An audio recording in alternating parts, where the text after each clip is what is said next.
वर्ष 2024 कई मायनों में अहम रहा है। इस साल कई बड़े बदलाव देखने को मिले। गुजरते साल के दौरान हम इस खबर में चर्चा करेंगे कि राजनीतिक क्षेत्र में ऐसे कौन से खास बयान रहे जिन्होंने राजनीतिक दलों के साथ आम लोगों का भी ध्यान अपनी ओर खींचा। नमस्कार, मैं हूं निशांत गुप्ता और आप देख रहे हैं आई इंडिया। लोकसभा चुनाव के बाद केंद्र में नई सरकार बनी तो यूपी में विधानसभा के उपचुनाव भी 9 सीटों पर हुए। इस बीच नेताओं के कई ऐसे बयान भी आए जिस पर सियासी घमासान मच गया। ये बयान लंबे समय तक चर्चा में रहे। कुछ बयान तो चुनावों के दौरान नेताओं के भाषण के केंद्र बिंदु में रहे। गुजरा साल अपने उतार चढ़ाव के साथ इन चर्चित बयानों के लिए भी याद किया जाएगा। तो शुरुआत करते हैं सबसे पहले उस बयान की जो सबसे अधिक चर्चा का विषय बना। बटेंगे तो कटेंगे, एक रहेंगे तो नेक रहेंगे। यह एक ऐसा नारा है जिसने हरियाणा के विधानसभा चुनाव में अहम भूमिका निभाई। 5 अक्टूबर को हरियाणा में नई सरकार के लिए चुनाव हुए। माना जा रहा था कि पहले से सत्ता पर काबिज भाजपा के लिए इस बार राह आसान नहीं होगी। राजनीतिक विश्लेषक भी यह भी मान रहे थे कि हरियाणा में कांग्रेस की वापसी होने वाली है। हालांकि 8 अक्टूबर को जब नतीजे सामने आए तो पूरा परिदृश्य ही बदल गया। यूपी के सीएम योगी ने हरियाणा की 14 सीटों पर चुनाव प्रचार किया था। इसमें से 9 पर भाजपा को जीत मिली। योगी का दिया गया नारा बटोगे तो कटोगे पूरे चुनाव के दौरान सबसे ज्यादा चर्चा में रहा। इस नारे का असर राज्य की अन्य सीटों पर भी पड़ा। इस नारे को लेकर काफी कंट्रोवर्सी हुई, लेकिन नतीजों ने बता दिया कि इसका आम जनमानस पर गहरा असर पड़ा है। कुल 90 सीटों में भाजपा को 48 सीटें मिली और उसकी फिर से सत्ता में वापसी हो गई, जबकि कांग्रेस को 37 सीटें ही मिली। योगी का यह नारा यूपी विधानसभा उपचुनाव में खूब चला। 9 सीटों पर हुए उपचुनाव में भाजपा ने 7 सीटें जीत ली। 20 नवंबर को हुए मतदान के बाद जब 23 नवंबर को परिणाम आए तो भाजपा सबसे फायदे में रही। अब बात करते हैं दूसरे चर्चित बयान की। यह बयान कांग्रेस नेता और सांसद राहुल गांधी ने लोकसभा में दिया था। कांग्रेस सांसद ने कहा था कि जो लोग अपने आप को हिंदू कहते हैं वो 24 घंटे हिंसा हिंसा हिंसा, नफरत नफरत नफरत, आप हिंदू हो ही नहीं। कांग्रेस नेता और सांसद राहुल गांधी का 1 जुलाई 2024 को लोकसभा में दिया गया बयान राजनीतिक केंद्र में आ गया।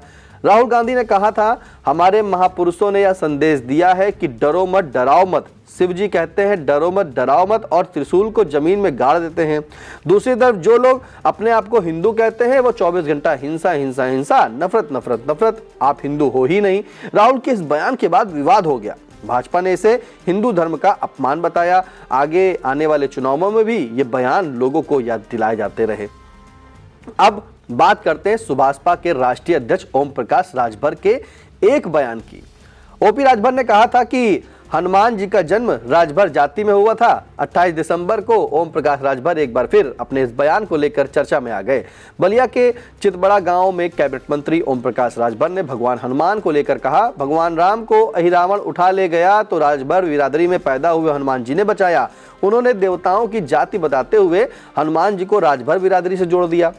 इससे पहले उनका एक और बयान भी काफी चर्चा में रहा। उन्होंने अपने कार्यकर्ताओं से कहा था कि जब भी दरोगा के पास जाओ तो पीला गमछा पहनकर 5-6 लोग एक साथ जाओ, तुम्हारी शक्ल में उस दरोगा को ओपी राजभर दिखेगा। तब देखते हैं कि कौन दरोगा नहीं सुनेगा, क्योंकि हम एक बार हौंकते हैं तो पूरा प्रदेश हिल जाता है। ऐसा बयान जो है राजभर ने कहा था।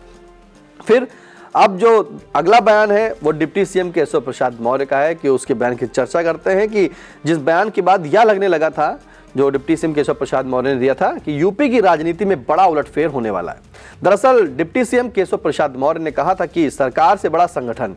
यह बयान उन्होंने लोकसभा चुनाव 2024 में भाजपा के खराब प्रदर्शन के बाद दिया था।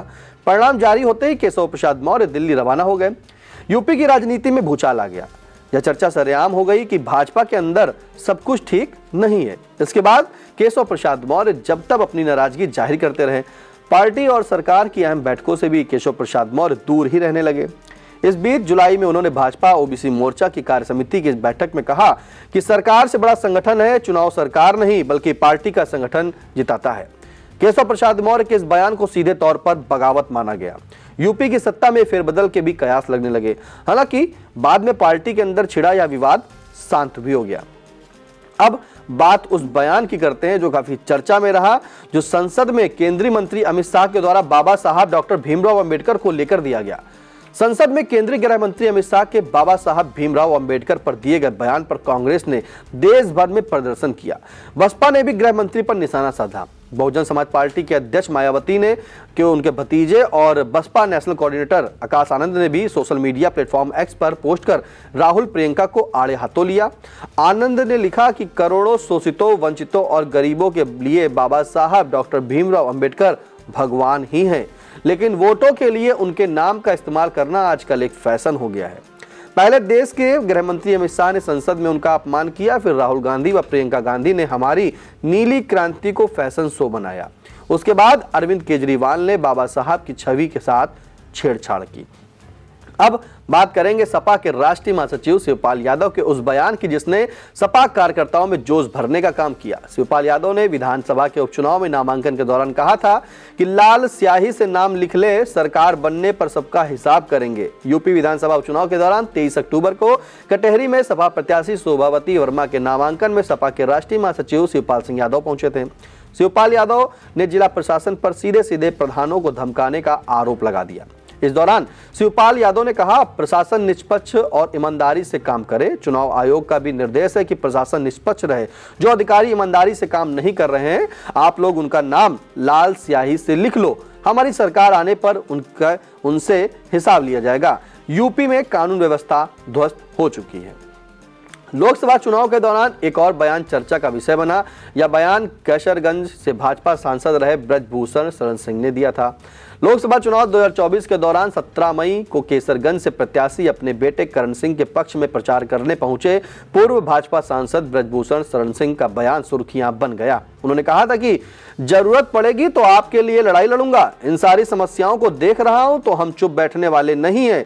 आपको डबल सांसद मिलेगा। वचन देता हूं कि ना तो बूढ़ा हुआ हूं ना रिटायर हुआ हूं, अब तो मैं छुट्टा सांड हो गया हूं। अब तो आपके लिए किसी से भी भिड़ सकता हूं। ऐसा बयान जो है पूर्व सांसद डॉक्टर ब्रजभूषण शरण सिंह ने कहा था। अब बात कर लेते हैं सपा मुखिया के उस बयान की जो साल के जाते जाते चर्चा का विषय बन गया। साल के जाते जाते सपा मुखिया अखिलेश यादव अपने एक बयान से सुर्खियों में आ गए। दरअसल संभल में 46 साल बाद कार्तिकेय महादेव मंदिर मिलने के बाद अलग अलग जिलों में धार्मिक स्थलों के मिलने का सिलसिला जारी है।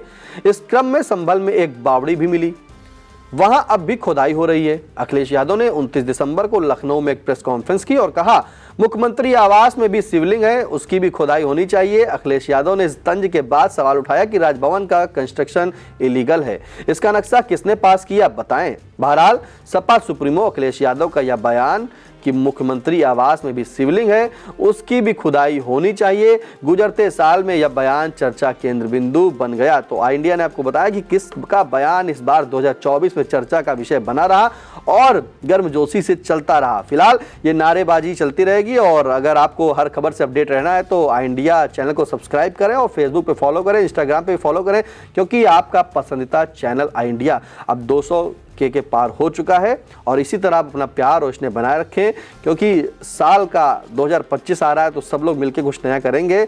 और दर्शक से भी अनुरोध है कि वो आई इंडिया पर जो है प्यार अपना बनाए रखें। फिलहाल ये खबर जो लिखी थी, जानकारी जो जुटाई थी हमारे सहयोगी अविनाश चंद्र मिश्रा और दीपक ने। फिलहाल कैमरे के पीछे हैं हसन गोगा।